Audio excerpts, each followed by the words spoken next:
जय श्रीराम.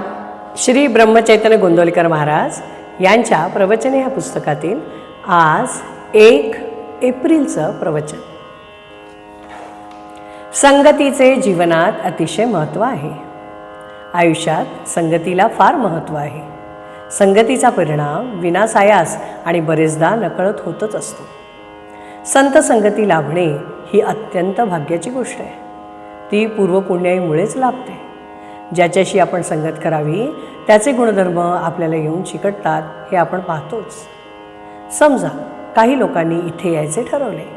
एकाने विचार केला की मी पायी जातो, दुसरा बैलगाडीने निघाला, तिसरा आगगाडीने प्रवास करायला निघाला आणि चौथा मोटारीने. सर्वजण एकाच ठिकाणाहून निघाले, पण साहजिकच मोटारीने येणारा सर्वात लवकर पोहोचेल. म्हणजे ज्याच्याशी संगत केली त्या वाहनाचे गुणधर्म त्याला विनासायास लाभले. संगतीची दुसरी गंमत अशी की ज्याच्या संगतीत आपण जातो त्याच्यापुढे आपले कर्तृत्व लोप पावते. इथून पुष्कळ मुले शिक्षण घेऊन पुढे कोणी वकील झाले, कोणी डॉक्टर झाले. परत इथे आल्यावर त्यांनी इथल्या मुलींशी लग्न केले. त्या मुली काही फारशा शिकलेल्या नसतील, परंतु वकिलाशी लग्न केलेली वकिलीणबाई झाली आणि डॉक्टरशी लग्न केलेली डॉक्टरीण झाली. असे जर देहाच्या संगतीने सामान्य माणसाचेही गुणधर्म आपल्याला येतात तर संत संगतीचा परिणाम किती बरं होत असेल. आपण तिकीट काढून गाडीत बसतो. आपल्या शेजारी कोण बसेल ते आपल्या हाती नसते. तो विडी ओढणारा असला आणि आपल्याला जर धुराचा त्रास होत असला तर नाईलाजाने आपल्याला तिथेच बसावे लागते. व्यसनी आणि विषयी माणसांची संगत ही अतिशय तापदायक आणि घातक असते. उलट सत्पुरुषांची संगत ही उत्तम आणि लाभदायी ठरते. सत्संगतीपासून सद्वासना आणि सद्विचार प्राप्त होतात. एखादा साधू बैरागी असेल, झाडाखाली बसला असेल, तो स्वतःच जर उपाशी असेल त्याच्याकडे येणारी मंडळीही उपाशी राहतील.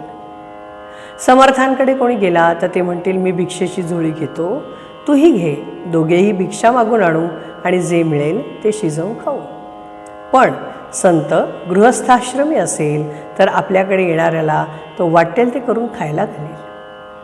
अन्नानुसार वासना बनते, म्हणून संताघरचे अन्न मागून घेऊन खावे. संतांची देहाने संगती लाभणे सुलभ नाही. तो राहत असेल तिथून आपण जर लांब राहत असू तर आपण जवळ राहत असलो तरी प्रपंच आणि कामधंद्यांमुळे 24 तासात त्याच्या सान्निध्यात कितीसे जाता येणार आहे. मग देहसंगतीचा लाभ कितीसा मिळेल. त्यापेक्षा नामाची संगत हीच सर्वांना सदा सर्वकाळ लाभण्यासारखी उत्तम संत संगत आहे. परमार्थ साधण्यास सत्संगती फारच उपयोगी पड़ते. इस प्रवचन में कहा गया है कि संगति का हमारे जीवन पर बहुत ही परिणाम होता है. अगर हम लोग संत संगति करते हैं तो हम लोग सद्भावना और सदाचरण के साथ रहते हैं.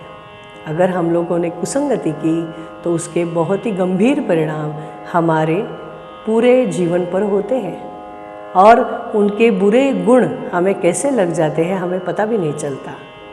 इसीलिए और हम लोग संतों के पास बार बार हमारे सांसारिक कर्तव्य छोड़कर नहीं जा पाते हैं. इसीलिए महाराज कहते हैं कि वहाँ जाना ज़रूरी नहीं है, नामस्मरण करना ज़रूरी है.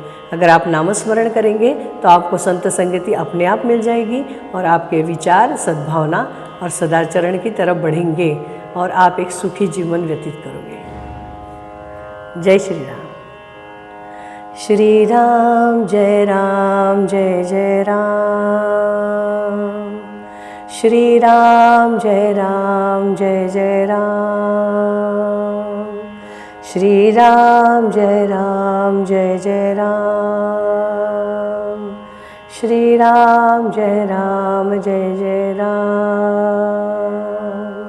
श्री राम जय जय राम. जय श्री राम.